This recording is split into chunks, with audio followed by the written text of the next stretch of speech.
She was plain and unattractive. So after years of marriage, her husband chose a younger woman from his office. After walking away from a shattered marriage, she decided to leave town for a while and clear her mind. But just as she was loading her bags into the car, her ex-husband suddenly pulled up. Paul, can you please take me to Coachella? There was an urgent issue at work. He wanted Solene to go in his place and take their daughter to the show. Solene did not want to change her plans, but when she saw her daughter begging, she gave in. She never imagined that such an ordinary decision would completely change her life. As soon as they arrived at the venue, her daughter excitedly ran off with her friends, leaving Solene standing there alone. She had no interest in any of it, so she found a lounge and decided to wait quietly. She had barely sat down when the woman beside her suddenly said, "Getting mooned." What? The Moon she meant was the hottest band around right now. Fans had come from all over just to see them in person. That was exactly why her daughter was there. But Solene could not care less about idols. She excused herself to use the restroom and stepped outside to get some air. At that moment, a man stepped out of a trailer across from her. Solene assumed it was a mobile bathroom. She knocked carefully on the door, but when it opened, a handsome young man stood there. The moment their eyes met, his heart skipped a beat. Do you mind? Oh, you want to use the bathroom? Yeah.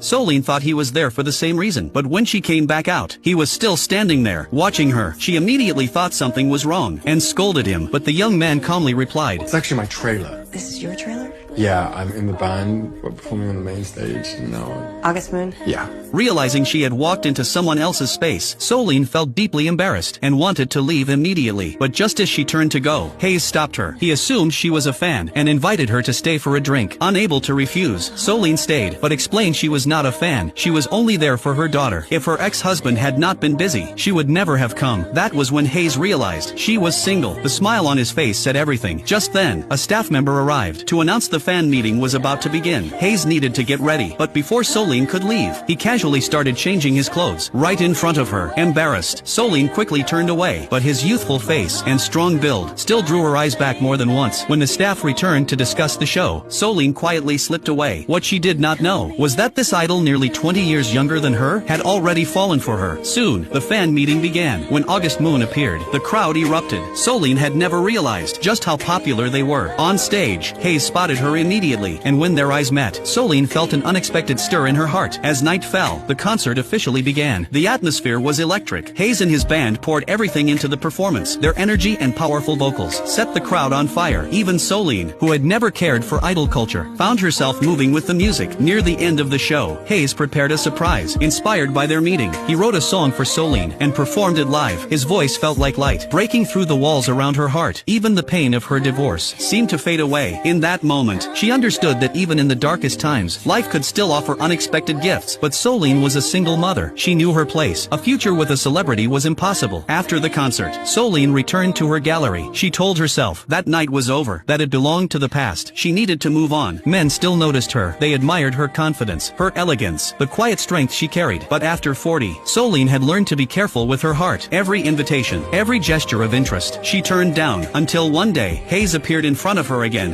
Hey. Hi.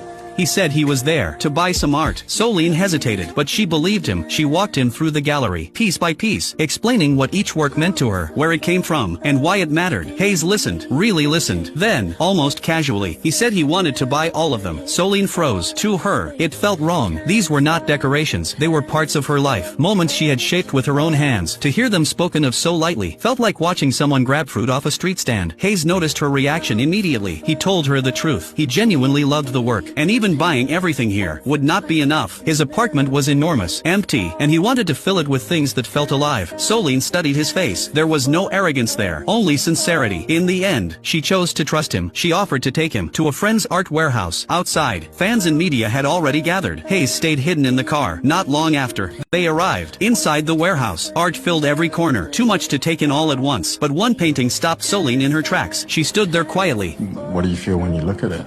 Everything. Hayes did not answer right away, but he remembered the question. In that quiet space, they talked about art, about life, slowly, about where they came from, and where they hoped to go. The longer they talked, the harder it became to ignore what was growing between them. Finally, Hayes spoke. Most people, he said, thought they knew him. They saw the stage, the spotlight, the noise, but Solene never cared about any of that. She did not ask who he was. She did not treat him like someone untouchable. To him, that made her real, and incredibly attractive. So I guess what I'm doing here is just trying to get to know you better. Soline did not know how to respond, but when they left the warehouse, something had already changed. As they were about to go to dinner, a fan suddenly recognized Hayes. To avoid the attention, Soline invited him to her home instead. The moment Hayes stepped inside, he felt it. Warmth, calm, something familiar. He told her about his childhood. His parents had divorced early. His mother remarried. His father had never truly been there. By the time he was 16, he had already learned what it felt like to be alone. Now, more than fame or applause, he wanted a sense of family. Soline listened, and for the first time in a long while, she let her guard down. She told him about her marriage, how they met, how they fell in love, how everything seemed perfect, and how, without her knowing, it all fell apart. Everyone around her knew, everyone except her. For an entire year, she had even considered forgiving him, but the answer she received was simple. He loved someone else. Hayes' eyes filled with tears. Two people, both wounded in different ways, finally saw each other clearly. The moment grew heavy with unspoken emotion. Then a phone call rang. While Soline stepped away, Hayes walked to the piano. The moment his fingers touched the keys, music filled the room. Soft, honest, unguarded. Each note carried something he could not say out loud. When Soline returned, she stopped to listen, but Hayes could no longer keep playing. He stood up, took her hand gently in his. For a brief moment, everything else disappeared. Then reality returned. The age difference, the failed marriage, the fear of getting hurt again. Soline pulled her hand away. She told him this could not go any further. Hayes did not argue. As he left, he quietly placed his watch on the table. After the door closed, Soline stood there in silence. Her chest ached, in a way she did not understand. Just then, her daughter appeared. Soline quickly composed herself. Later that night, she noticed the watch Hayes had left behind. Soon after, her daughter left for summer camp. The house felt emptier than ever. That night, Soline received a message. At first, she thought it had been sent by mistake, but it was Hayes. His words were filled with longing, with restraint, with hope. Her heart stirred again. She watched his old videos, smiling without realizing it. Holding the watch in her hand, she finally admitted the truth. She had never let him go. The next morning, Soline boarded a plane. She told herself she was only returning the watch, but as she arrived at Hayes' hotel, her hands trembled. After steadying her breath, she knocked on his door, and in that moment, she discovered a shocking secret, one that would change her life forever. Want to know what happens next? Follow me. The story continues.